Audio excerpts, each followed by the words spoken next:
سأل سائل بعذاب واقع للكافرين ليس له دافع من الله ذي المعارج تعرج الملائكة والروح إليه في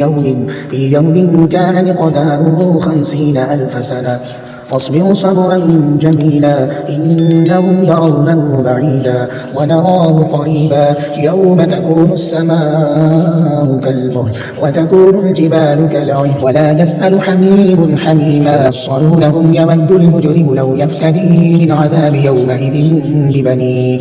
وصاحبته وأخيه وفصيلته التي تؤويه ومن في الأرض جميعا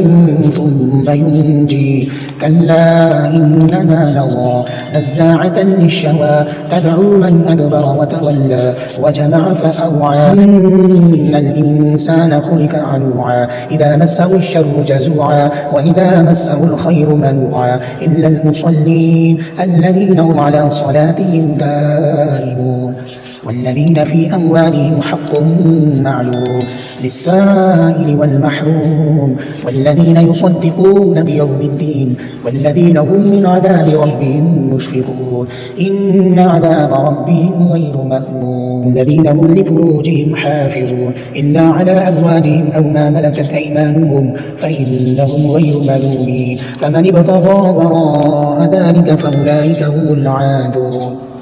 والذين هم لأماناتهم وعهدهم راعون والذين هم بشهاداتهم قائمون والذين هم على صلاتهم يحافظون أولئك في جنات مكرمون فما للذين كفروا قبلك مهطعين عن اليمين وعن الشمال عزين أيطمع كل امرئ منهم أن يدخل جنة نعيم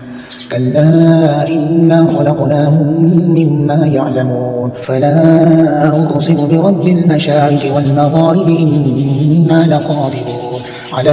أن نبدل خيرا منهم وما نحن بمسبوقين فذرهم يخوضوا ويلعبوا حتى يلاقوا يومهم الذي يوعدون يوم يخرجون من الأجداث سراعا كأنهم إلى نصب يوفضون خاشعة أبصارهم ترهقهم ذلة ذلك اليوم الذي كانوا يوعدون.